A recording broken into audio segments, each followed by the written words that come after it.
Hello, everyone. Donna Miller here, C3 Workplace, and I am delighted to be here today with the one, the only, Emily Vavra.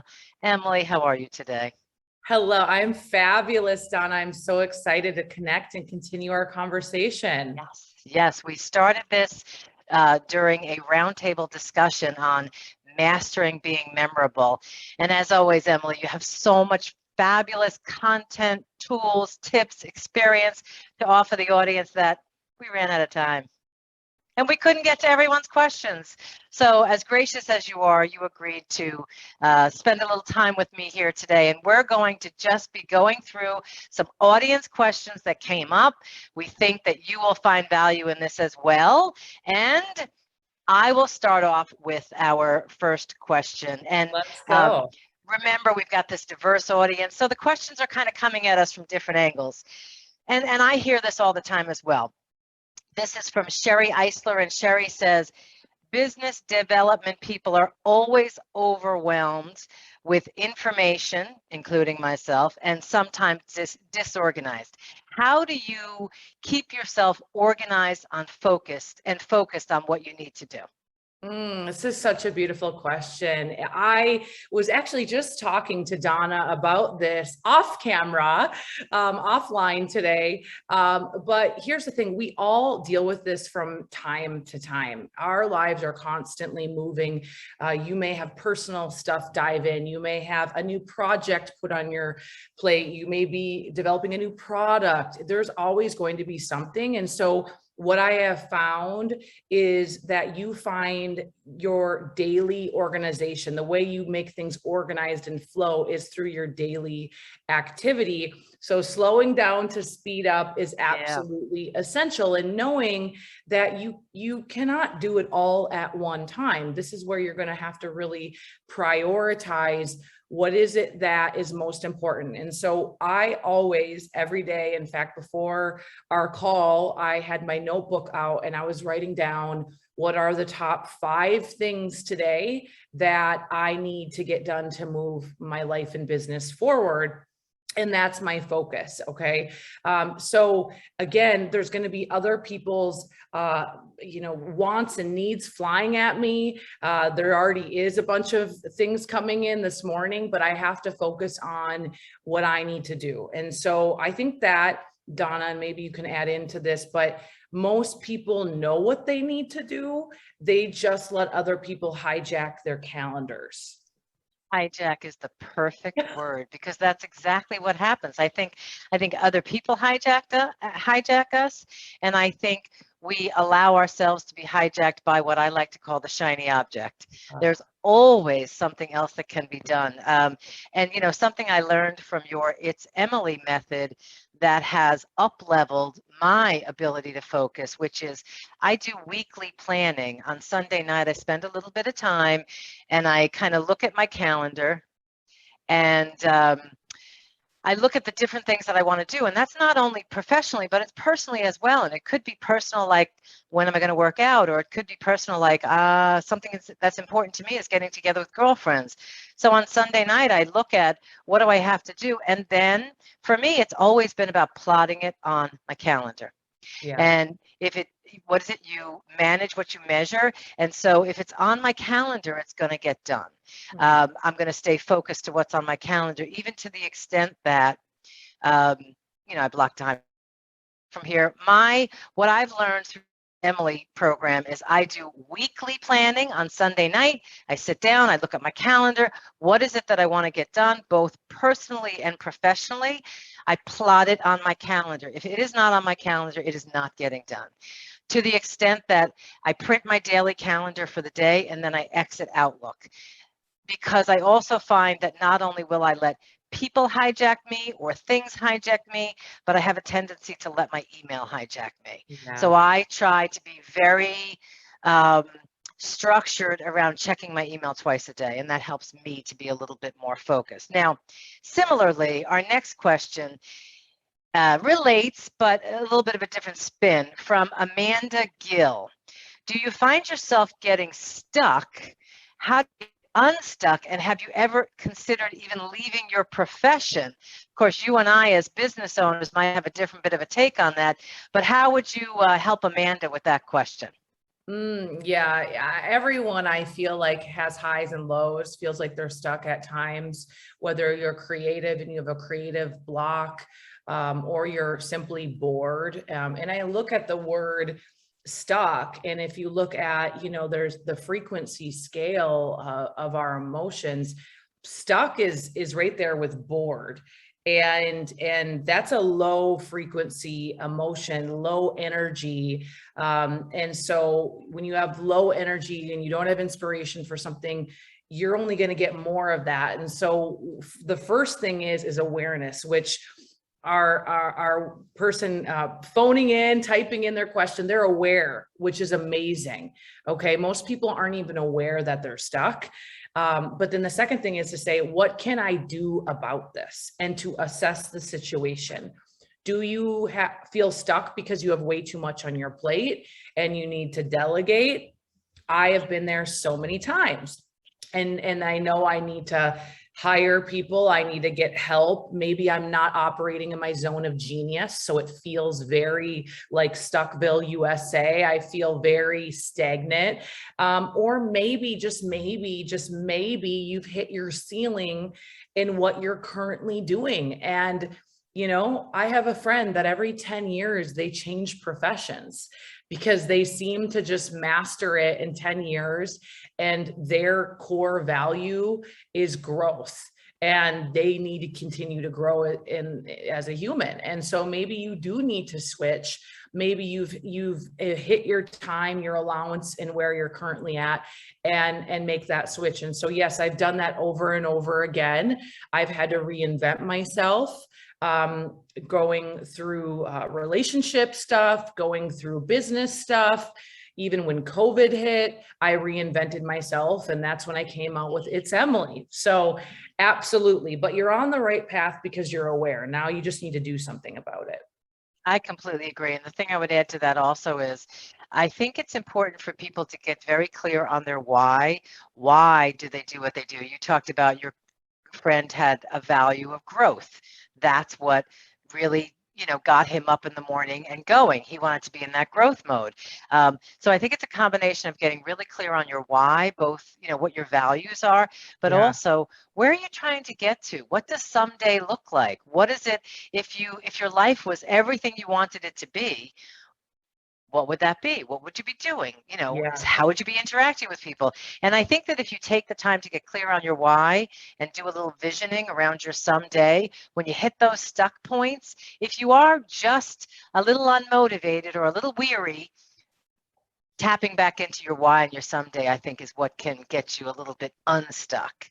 And for me, that's also, like you talked about reinventing. I think, reinventing is keeping things fresh and new. And frankly, you reinvent or you die. You get to coast for just so long. This is an interesting question. Angela Leaney asks, how do you get from should do to must do? Like, how do you really create that hyper focus on those things? I love that. Oh my gosh. Yeah, we all know what we should do. It's like, I should get up earlier. I should work out. I should, should yourself all day long. But the must is a whole different frequency. Okay. So the must is like, it's a level of certainty. And so, especially when I started to become an entrepreneur and I didn't have the skills, I didn't have the confidence, oh my gosh, I would should all over myself. And what turned into must is when I would imagine what would happen if I didn't do what I needed to do to move my life and business forward. So I would imagine, okay, Emily, if you don't make the calls, if you don't learn the sales presentation, if you don't post on social media, if you don't ask for referrals, if you don't get out of your comfort zone, you're going to be an employee for the rest of your life. You're going to be living your life based on somebody else's hours of operation. You're going to be having to ask when you could take vacations. You're going to have limits. And I would almost put that fear. And I think fear gets a bad rap, but I would put that in my mind. Like, if you don't do this, then what? And that's how my shoulds became must. And then eventually you gain confidence, you gain certainty, and you just develop a different like DNA inside of you of knowing, you know how it feels. You know how it feels when you get up and you do your meditation and you work out. You know the energy and the life it gives you versus not doing it. And eventually you just change who you are and how you operate. Does that make sense, Donna? Yes, transformation. It's an amazing thing. And I always think too that my must-dos are very much tied to my integrity. I won't compromise my integrity. Ooh. Right? So it's a must-do if it will impact my integrity. And my word is everything. And, you know, we talked a lot on the Master Being Memorable roundtable about making people feel comfortable and getting people to know, like, trust, try. So for me, that must is all about integrity. If it's going to impact my integrity at all, you know, then it's a must do. So I totally agree with that. So let's get a little bit tactical. And you mentioned this in your, you must be asking for referrals. Let's talk specifically about referrals for a couple of minutes. Robert Breslau asked about a strategy for receiving qualified referrals. I mean, I do entire webinars about this, and I'm sure you train your team extensively about asking for referrals. So how do we move that from the should do to the must do column? What keeps it in the must do column? Because that is where it belongs. Oh my gosh. Yeah. And here's the deal. And I think we all know this as business owners, or if you're trying to become an entrepreneur, the thing you do need to understand is referrals are everything. And people do business with people they like, know, and trust. People are more apt to get their hair done, get their insurance done, find a realtor from a friend that says, oh, they did me right. Right. So first of all, number one is give your customers the best service humanly possible. Okay. And then after your interaction with them, after you service them, you know, go back to them and ask them if they would mind, okay, sharing your service with a couple friends. Maybe it's 3 friends. And in doing so, maybe you're going to give them 10% off their next service, or I don't know, whatever your business is, you can think creatively about what you could give them. In my line of work, we give them a kickback. We you know, help them get their products paid for. And this creates what's called duplication. And this creates massive duplication if you do this a lot and you continue to ask for referrals. But a lot of people, they just think, oh, what's in it for me? So they may go to you, get their service, get coached, and they feel good and equipped. But the thing is, they don't always have that mindset of I should share this with other people.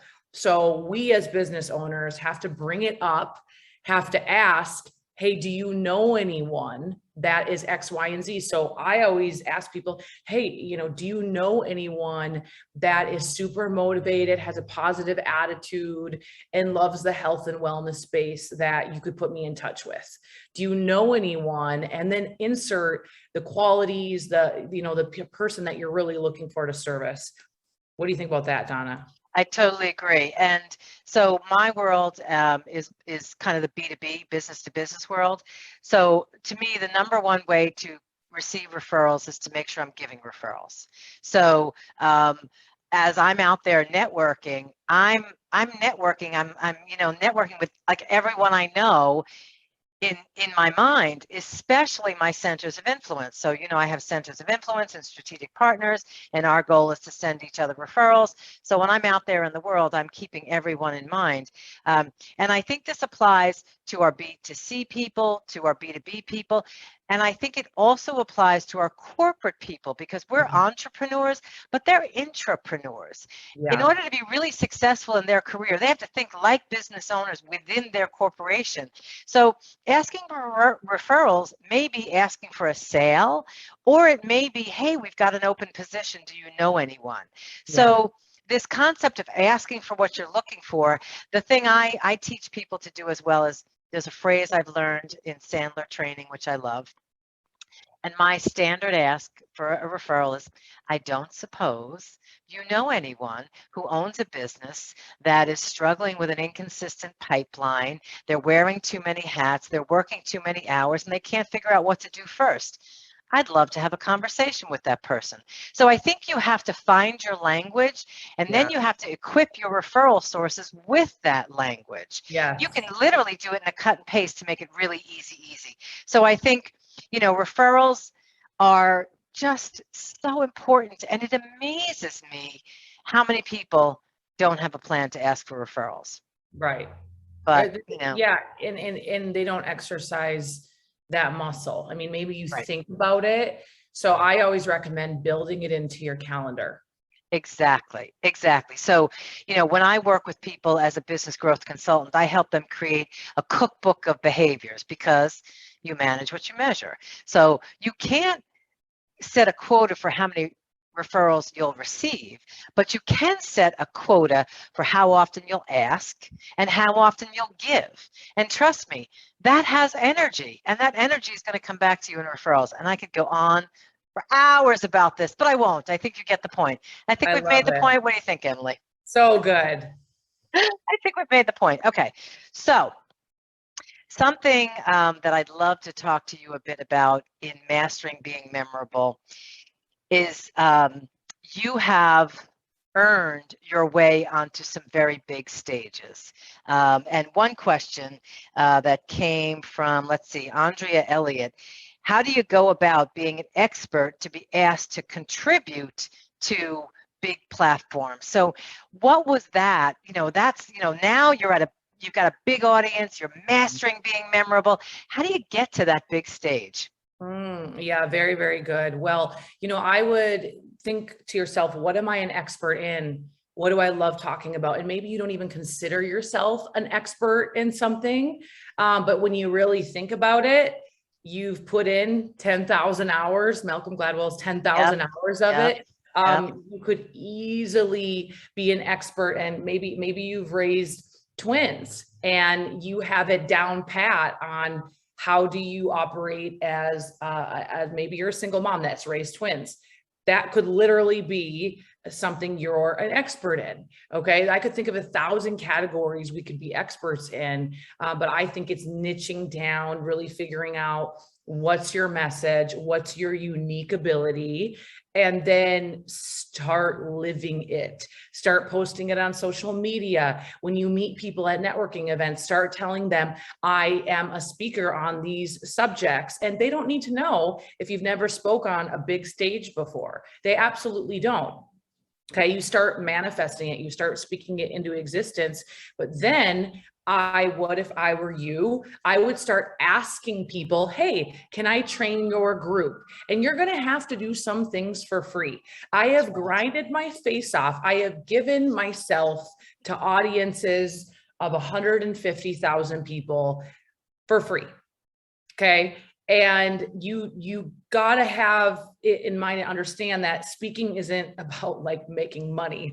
Okay. It's really, really not. Eventually you can become so good that you do make some amazing paychecks from it, and it leads to other things, but you got to start getting out there and practicing. So can you go into a living room? Can you go to a women's event and share? But the thing is, just like the referrals, unless you start speaking about it and letting people know that you're a speaker in XYZ category, they're going to never know. Therefore, they're never going to ask you. Therefore, you're never going to get the opportunity. So very true. I think it dovetails so well into the referral piece. So when I have a one-to-one call with someone and I send them a follow-up, hey, it was great to, you know, spend time with you. Maybe I make an introduction for them right away, but I have a document that says what makes a good referral for me, and I send them that, and I say, P.S. attached is my speaking bio. You know, I've been told I'm engaging and entertaining and inspiring. So if you know someone who's looking for a speaker, you know, I'd be happy to talk about that. So I think it just has to become part of your conversation. It's just part of the conversation. And you've achieved a level that few people do.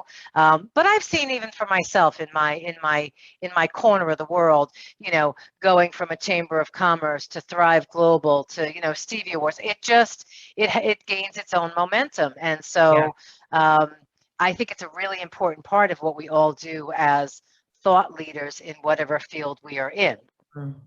So you've built a platform, you started as an individual, you built a platform, you have this great stage. Let's talk about building the team and some of the training, because I know we have a lot of people who are trying to do that. The truth is, in order to scale, no one can do that in isolation. No one. So Sheila O'Connell asks, talk to us a bit about what is your training process for bringing people on? And I'm sure it's changed over the years, but what does that training process look like?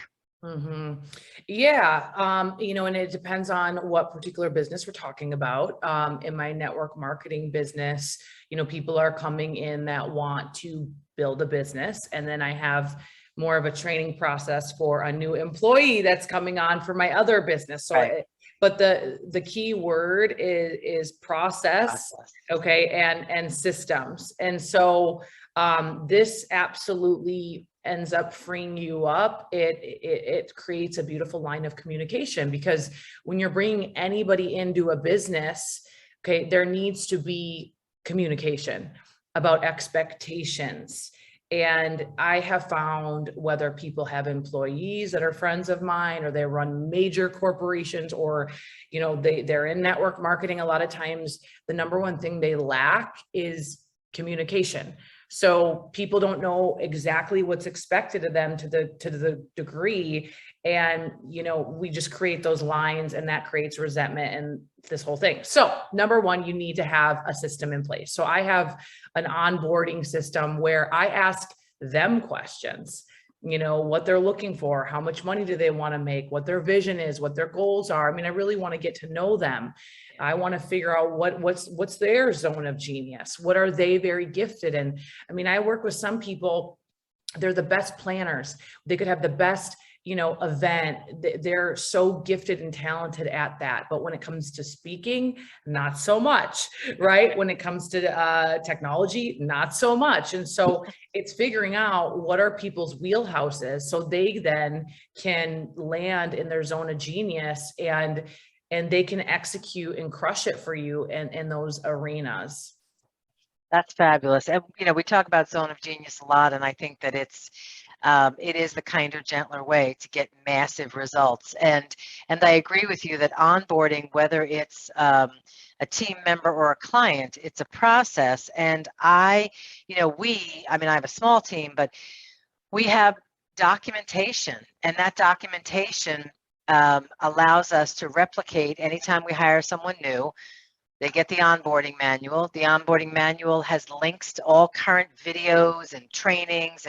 And also, you've probably done this too, but, having said the same thing 15 times, I'm like, okay, that's going in a video. So you put it in a video, and now you don't ever have to say it again, but they get the point of it. So I think that given the technology that we have available to us, creating serious process around this onboarding and team building, especially in a sales environment, because in a sales environment, there has to be interaction, there has to be some role playing, but at the same time, there have to be some guardrails. Like, you don't want to send these people off to represent your brand all willy-nilly. You want them to live in their zone of genius. Right.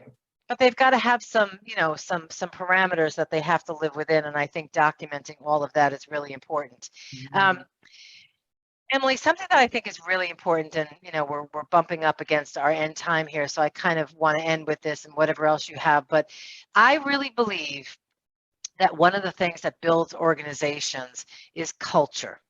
And everything we've talked about today feeds into culture. And Jessica Wiak, I hope I got that right, Jessica, says just that. How do you create a large, unified team? I believe it's steeped in culture. What are your thoughts, and how do you build that? Yeah, 100%. I always say people eat culture for breakfast. It is literally essential to building a strong, sustainable business. And culture starts with you and it starts with me, because everything rises and falls on leadership. So if you want to create this beautiful place where people feel like they can be themselves, and you know, the work ethic is there, and it's heart-centered and it's transparent, whatever your vision is for your business, you need to be that. Okay, like you have to lead people through your own personal example. As Donna mentioned, your integrity. So it's first establishing what is your core values. What do you value? And when I first started my business, when I was a business of one, I started to really think about this. I'm like, what is important to me in my business, and what kind of environment do I want to create for people? And I wanted a place where people didn't feel judged, where they felt like they could grow at their pace, where they're encouraged to come as they are, but they're not going to remain as they are. So they're going to grow. And I wanted a place where people really understand the value of hard work, and there's absolutely no drama. And so I continually talk about these things on our team calls. It's like repetition is the mother of skill. You got to bake it into the culture. So whatever you want to teach people and whatever you want to stick, you have to literally say this every week. If you have an office, it should be on the wall at the office. I mean, if I go to my world headquarters, our values are like all over the place. But it's not something that's just like a one-time deal. It's talked about all the time. And, you know, let's say one of your things is you don't want drama in the office place. Well, then you as a leader got to nip it in the butt when it comes up, and you have to lead people. And, you know, so I'll give you an example. If someone is like wanting to talk about someone and they're fighting or whatever, I'd say, hey, why don't you come to me with 3 solutions and we'll figure out the best one and we'll move forward, because we need to go only forward, not backwards. Instead of me being a leader, well, I wouldn't consider this a leader, but that sits and tries to stir the pot, right? I want to know, what's our solution? So culture is everything, and it takes 1 second to break it. It takes you allowing somebody who is poison in your organization. I mean, this is just real talk right now, Donna. Like one time I had someone come into my business who did things unethically. He treated women horribly. I found out about stuff. And this guy was one of our #1 sales reps. So I was at a crossroads, and I was like 25 years old. And I was like, okay, do I let him stay and crush it and sell and be a rock star, but sit and do things to women that is very uncalled for and make up lies? You know, what do I do? So I had to talk to him. I had to, you know, talk to my founders and pull him from our business. And why I did that is because it was ruining the culture. One bad egg can ruin the whole thing. And not only can that bad egg ruin the whole thing, but by you addressing the situation, you took a negative to a double positive. Yeah. You got rid of him, and you showed your team that this isn't just talk. This is the real thing. I've had a similar situation, and not on the, I mean, we've all had it internally where we had to end relationships because we hire people with the best of intentions. We have great training programs, but that doesn't always mean that it works. And I think that keeping someone longer than you should is doing both of you a disservice. You're keeping them from finding whatever it is they need to find. But I once had a very significant client talk in a demeaning way to my staff. I addressed it. It happened again. I addressed it.